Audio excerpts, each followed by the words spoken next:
Évidemment. Ouais. Bien, alors nous sommes satisfaits de cette décision de justice pour deux raisons.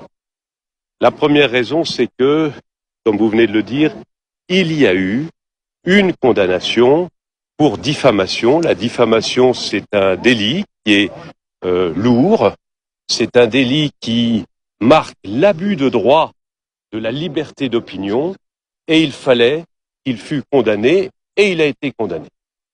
La deuxième source de satisfaction de notre côté, c'est que cette condamnation est lourde parce qu'il y a le mot prison, et même prison avec sursis. Lorsqu'il y a le mot prison, c'est lourd et c'est symbolique, mais pour autant, cette condamnation est mesurée à tel point qu'elle ne le prive pas de ses droits civiques, politiques et de rester dans le débat politique.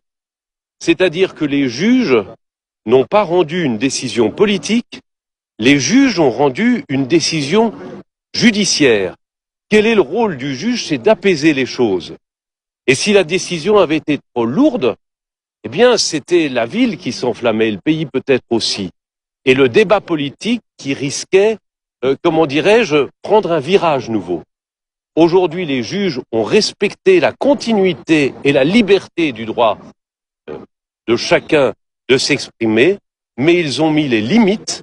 Les limites, c'est l'outrage. Les limites, c'est ici la diffamation. Les limites, ce serait une autre fois l'injure. Les limites ont été posées.